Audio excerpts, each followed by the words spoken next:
ValueBugs is a participatory action research project equivalent to citizen social science, built on an existing desire to improve the urban resilience of the city of Brussels. A project like that could not be built without a hybrid collective containing citizens, academic researchers, representatives of the associative world, and local administrations. Ce projet a vraiment un rôle pour moi de réhabilitation dans la société. Le projet ValueBugs permet aux gens d'être beaucoup plus engagés. De laisser les gosses pouvoir faire des expériences par eux-mêmes auxquelles on n'aurait pas pensé. Le projet est tellement puissant pour changer ses habitudes que c'est magnifique, je trouve. On a tous pu échanger nos expériences, discuter, essayer d'améliorer. That would be the funnest thing in the world. Our cross-border Italian-Swiss SIMILE project for the monitoring of Innsbruck Lake's water quality. For this purpose, we have developed a free open-source cross-platform mobile application, SIMILE Lakes Monitoring, that has been designed with and for citizens through consultations. And citizen science has always had a social and community focus. I'm showing you some images from a project that we did in Nottingham with the Nottinghamshire Refugee Forum families, and it's a project called Night Walks. And the purpose of this was to bring families together and artists and scientists so that they could explore. So my idea is like addressing public's concern and giving an exposure about what's happening now will enhance their participation and contribution to the science. Walking Malta is asking pedestrians how they feel when they walk and why. All we need is a picture of the walk, their experience, what made them feel that way, and the location. We aggregate this information and identify which areas are considered more pedestrian-friendly and which require attention and improvement. We are beginning to understand and raise awareness about the main needs and concerns amongst pedestrians in Malta. Creation of common spaces for working, for example libraries which are designed for interactive research, as well as online platforms are a desirable infrastructure that can be used effectively. Common data pool should be created. If such data is shared, it would go a long way in augmenting resources.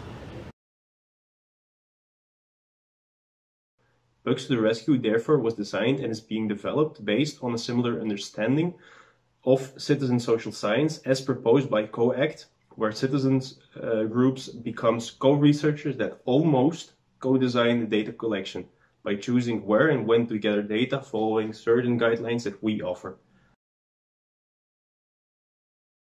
Citizen social science community of practitioners from civil society and academia ideally would look like it would mean everyone listening to each other's values and concerns. Nuestro objetivo como proyecto es contribuir a la construcción de una sociedad intercultural que responde al fenómeno migratorio del que es escenario Santiago, especialmente en este momento. Nuestro trabajo lo desarrollamos con adolescentes a través de 3 líneas de trabajo. La primera es un diagnóstico y caracterización de la adolescencia. Nuestra segunda línea es la intervención sociocultural. Y la tercera, incidencia de participación en políticas públicas sobre migración.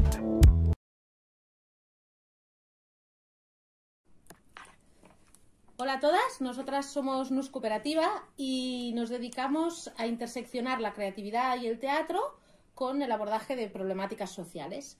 Desde nuestro punto de vista, el gran reto es salir un poco de la academia, ¿no?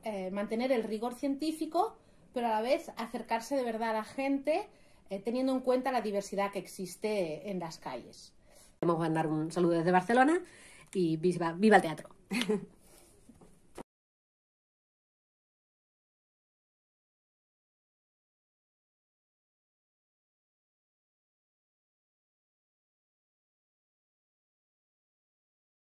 We are continuing now with the last bit of our session, and we want to share some reflections on what you have taken home from these workshops and from our session on citizen social science.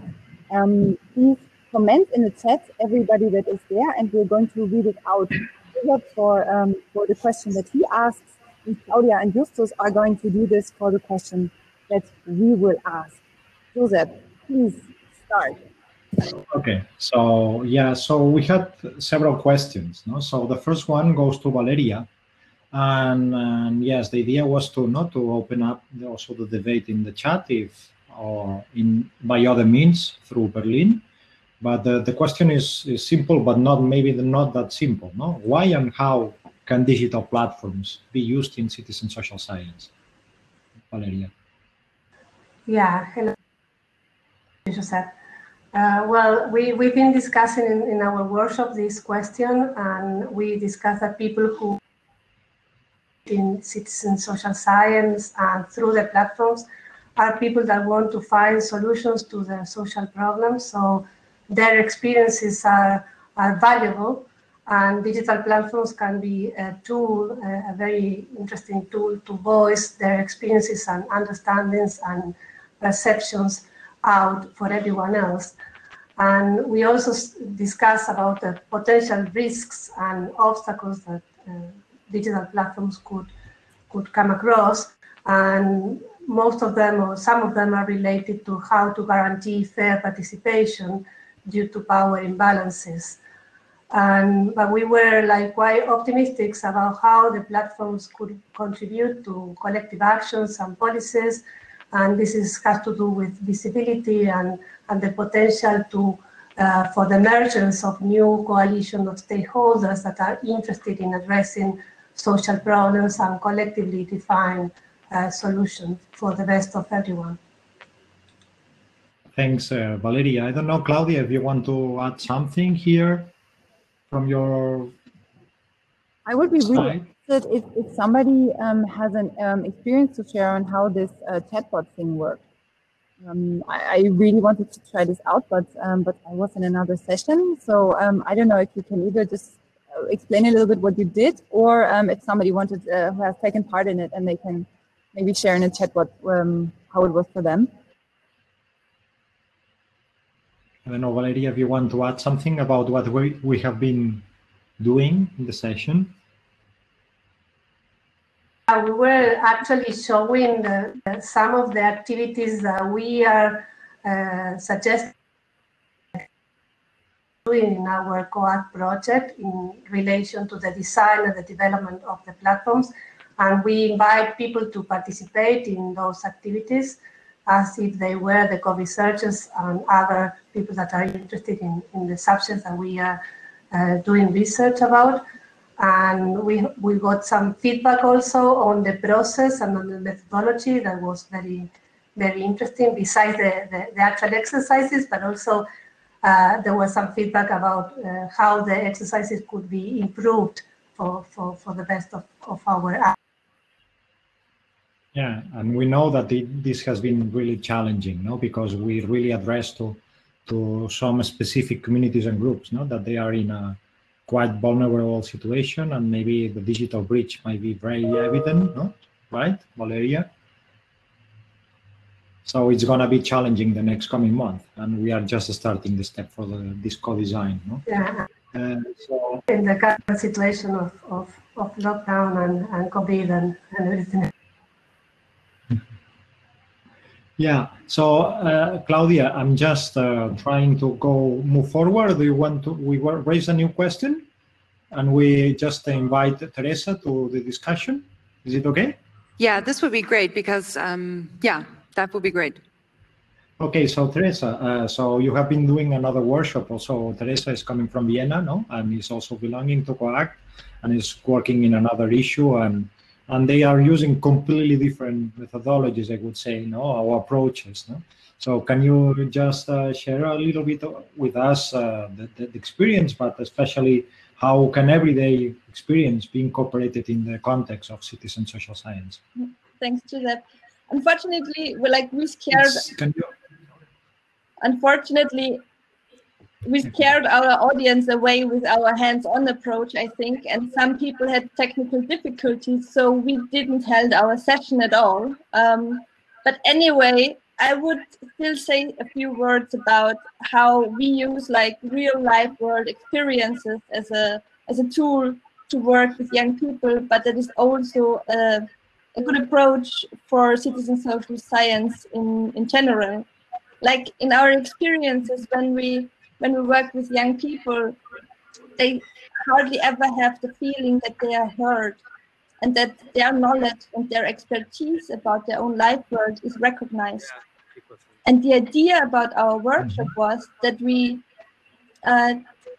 focus this experience on ourselves and put ourselves into the center to feel how research subjects that in COACT are our co-researchers normally feel when they put their experiences in our center. I have the feeling you cannot hear me that well. Could that be? Is it fine? Okay.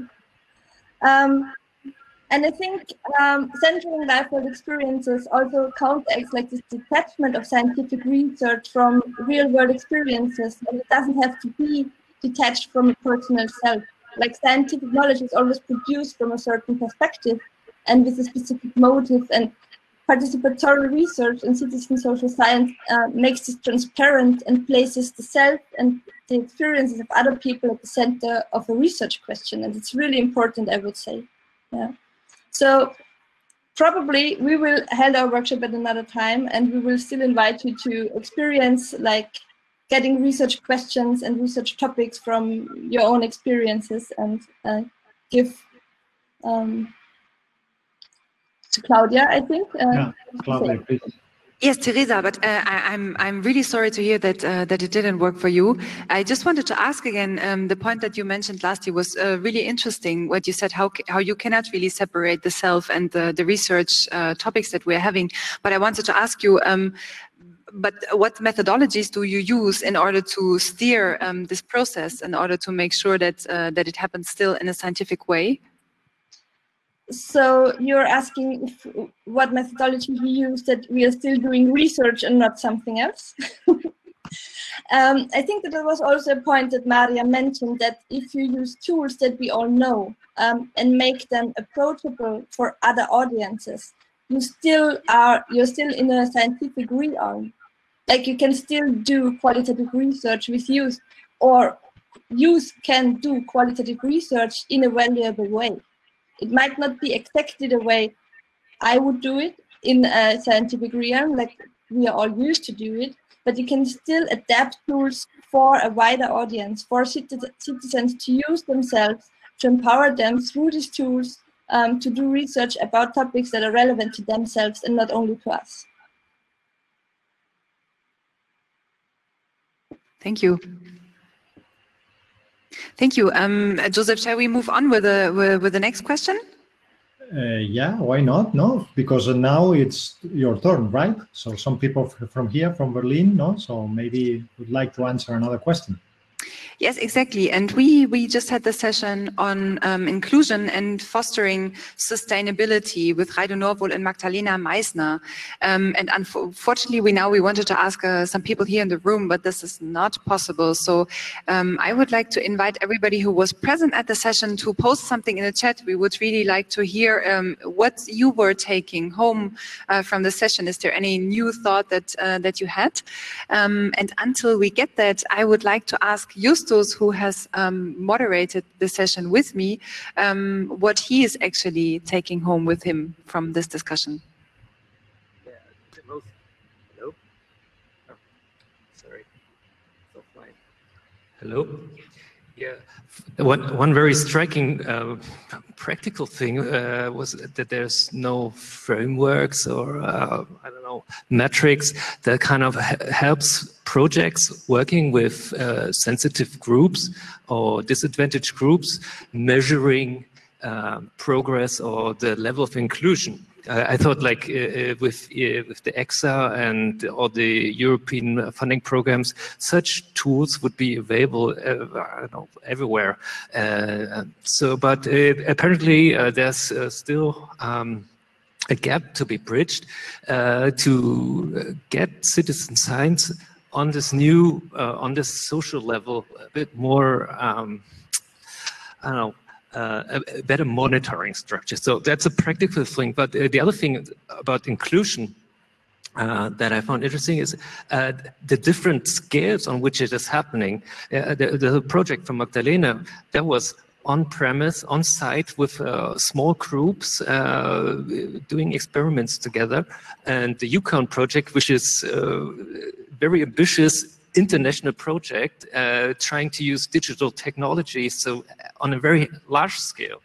And these are very different approaches to kind of addressing the issue of inclusiveness in citizen social science, or opening up science to society. So this is definitely like something that I will take home to ponder about it. Thank you very much. And there are also some comments in the chat. I read from Kersti Ruth-Wissenbach. One takeaway is that citizen social science would largely contribute, largely benefit and contribute from hybrids, so people engaged in academia and practice. And she also says citizen researchers need to be part of the entire research cycle, being equally included in the shaping of the research design. Thank you very much for sharing this. And there's also some more resources on the things that we have discussed here. And Joseph, I think you have the next question, and I think Andrea will respond. Yeah, I have one question here. And the question will be, how can, what is, sorry. So what information do we need for planning sustainable living? No? So in which way, no? So which information and in which way we are going to need that? And I guess that this is very linked to the workshop that you have been working here, and unfortunately we are not able to share and to be here because we are in Barcelona and you are in Berlin. So I hope I have understood it in the right manner. In our workshop, it seems that it's necessary to have small neighborships, small districts. And in these districts, you can come together and think about what means sustainability. It's equal if you have an urban or a village in a landscape. You need neighborship, a neighborhood to look for what means sustainability and what means resilience for you. And it may be different from one district to another, from one village to another, but what will be the same is coming together, get a good common sense is equal in all over the parts we've got. Even in Brandenburg and Mecklenburg-Vorpommern, we've got some announcements, and even if we got it here in Berlin, it's Mierendorf-Insel. So means common sense, coming together, look what are the really problems you've got, how can you practice a good way to find solutions, and finding solutions which the peoples in the district, in the neighborship can reach themselves. I think that was the point, to get sustainability and get comparison in the different districts. Thank you, Andrea. I don't know, are there any other people who have attended this workshop and they want to share some of their impressions? While we wait a little for this, Joseph may... There is a question from Gite in the chat that is talking about, let's say, the possibility that that participants maybe don't have time, or maybe that there are some big challenges there, especially with vulnerable groups or people in vulnerable situation. I would just invite Claudia, unless you have other plan, to ask everybody here, no, what are their vision, no, from Vienna, from Argentina, from Berlin. What do you think? So we can do this, but it would be great if it could be something like a final round. This would be really great. Correct. But maybe if we can do something like short responses, because then we wanted to move over also to the final bit. We have 10 minutes left. So like one statement per person, could this be? Can you ask the question again, Jose, please? Yeah, so to get so it's coming from from Gite. Sorry, because there is a long text there, but in any case, it's just about participation of vulnerable groups, or at least people that maybe they lack of time, or they have several difficulties to participate for other reasons, because maybe they have other priorities, or they don't have time, but or because they are in a situation that is quite difficult for them, no, to spend more time on this kind of projects, no. So this is quite challenging, especially with vulnerable groups, and this can be a big difficulty. But anyway, as you said, so let's open up the discussion in a broad sense and in a social sense. I would comment to that. Do you want to start? Yeah. The possibility, like what is the possibility? The possibility is also to being paid for doing research. The possibility is like not having to care for children. And I think it is in our responsibility that we see that people have the possibility, the real possibility, to take part in research projects that are affecting them. I think it's not enough to say, oh, you can join if you have the resources and then we are open for you. I think including people means much more. That would be my statement. Okay, so we make a round here with Valeria and we come back to Berlin. Please, Valeria. Yeah, I do agree that it's also our responsibility to make the most for fair participation of vulnerable groups, because if we leave to them, they may not have the resources or the time or the technology to actually participate in this kind of project. So it's also our role to make the most, to encourage participation. But I do agree that people would participate to the extent of they feel it's useful for them. And I think it's also interesting that citizen social science project make the most of encouraging every time of participation, and it doesn't need to be like participation in every part of the project, in every single step of the project, just to encourage participation, to make the most of doing as democratically as possible. And this is also our responsibility as academic researchers.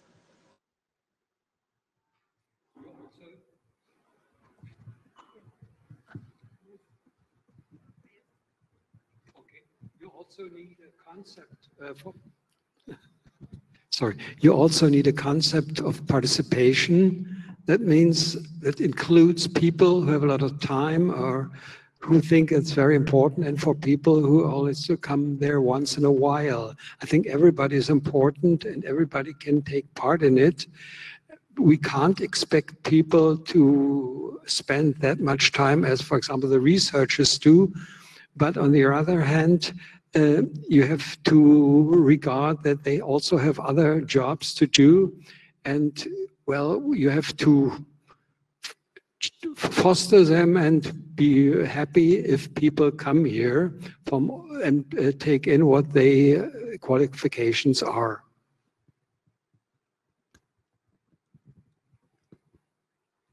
I think in every case you need a bright range of creativity. You always should do something with your hands, giving the people something which they can do with their hands. Maybe putting a point on a paper, maybe building a kind of model or something else. And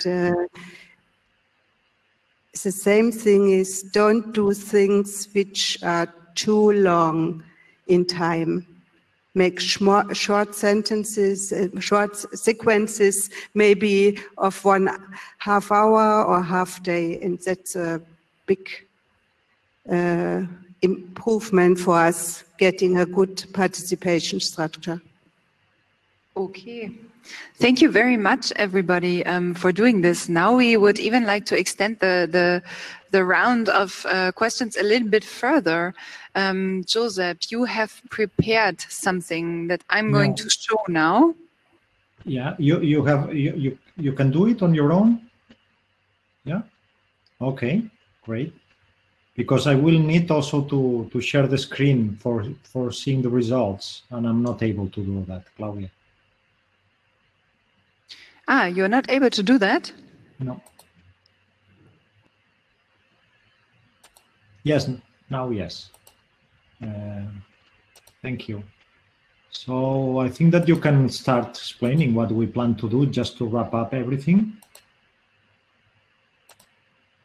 But it's quite easy, right? So the idea, I don't know if you are able to see that. So I'm just sharing my Chrome.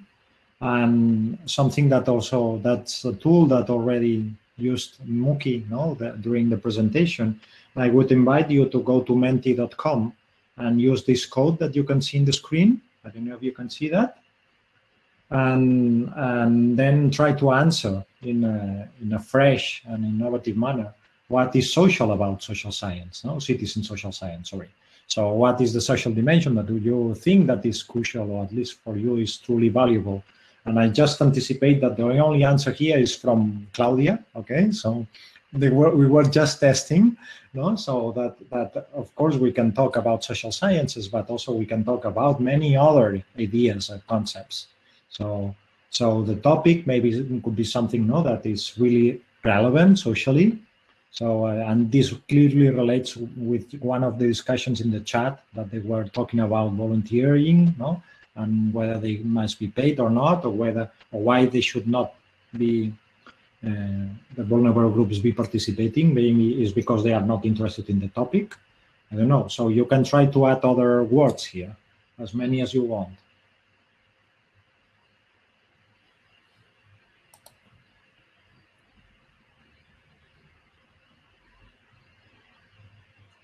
So no one else is trying to do.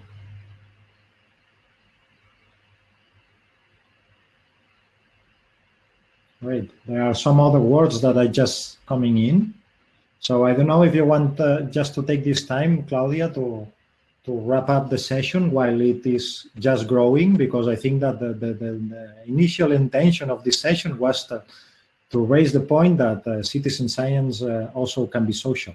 So, and social means many things, and at least it means that it needs to be lively, and it needs to be growing with all of us, and understand also this is a part of our living experience, as Teresa was also mentioning, and in this sense, so that's the point. So I think that we were also very happy, at least from COACT, to work and organize this session together with SOCIS.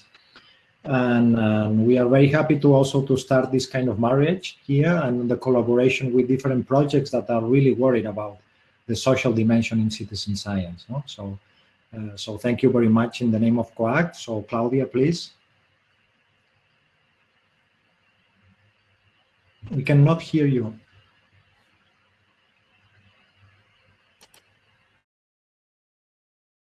Go back to the Menti results.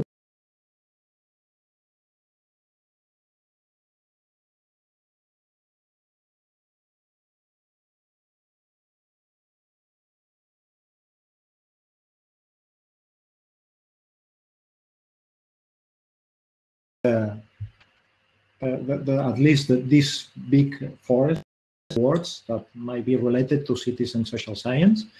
And we were also sharing, at least I'm talking with the online people, because we are having problems to listen.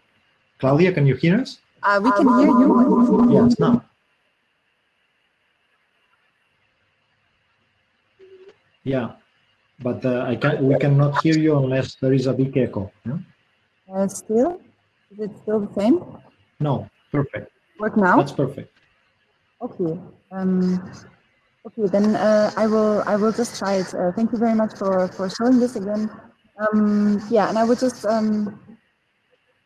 say, hopefully we have been able to offer you some food for thought on thinking more about the social dimensions of citizen science and citizen social science. I just want to give some huge thanks for everybody who contributed to this evening session with your workshops, with your experiences and ideas. Thank you very much. Thank you also to the team from the Naturkunde Museum in Berlin for making this cooperation so smooth and having this evening session as part of your conference program, especially Claudia Fabo, Silke Vogt-Heuke and Kim Ortega, who are really running a big part of the show. And also thank you very much to Katrin Voland, who helped to lay the foundation for this cooperation. And of course, a huge thank you to the whole COACT family. We were really grateful to learn from the work that you are doing. It's really inspiring and great to see that your project has still some time to go so we can learn more. Thank you for co-organizing this, Josep, and making this so joyful experience. Also thank you to Stefan, who was very involved at the beginning. And lastly, thank you very much to the people operating the whole infrastructure, the technicians from Ambion, and also the people here at Kulturbrauerei. It has been a little bit a rough way of doing it, but we know you have been here and done your most possible. So thanks very much. And last but not least, thank you everybody for joining us here, staying here at Kulturbrauerei until very late. This has been really, really great.